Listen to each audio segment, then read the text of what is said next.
Mark 13. As he was going out of the temple, one of his disciples said to him, "Teacher, look, what massive stones, what impressive buildings." Jesus said to him, "Do you see these great buildings? Not one stone will be left upon another. All will be thrown down." While he was sitting on the Mount of Olives across from the temple, Peter, James, John, and Andrew asked him privately, "Tell us, when will these things happen? And what will be the sign when all these things are about to be accomplished?" Jesus told them, "Watch out that no one deceives you. Many will come in my name, saying, 'I am he,' and they will deceive many. When you hear of wars and rumors of wars, don't be alarmed.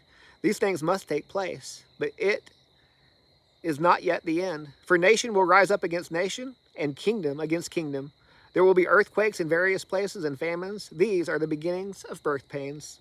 But you, be on your guard. They will hand you over to local courts, and you will be flogged in the synagogues. You will stand before governors and kings because of me as a witness to them. And it is necessary that the gospel be preached to all nations.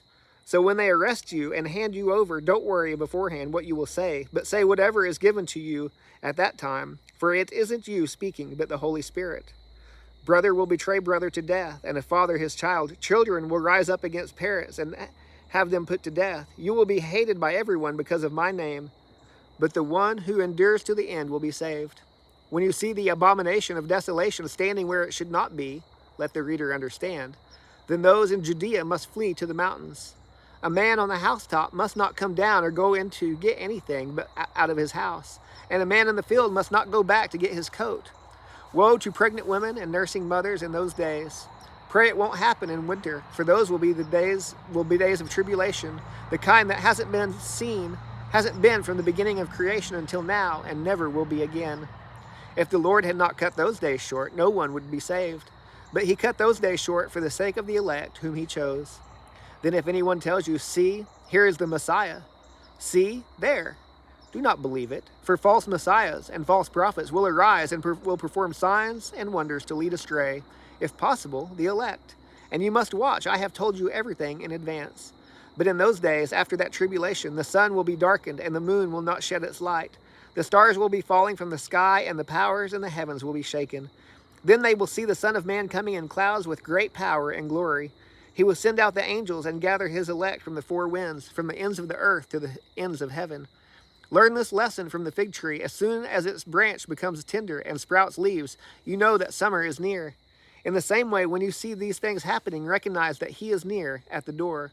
Truly, I tell you, this generation will certainly not pass away until all these things take place. Heaven and earth will pass away, but my words will never pass away.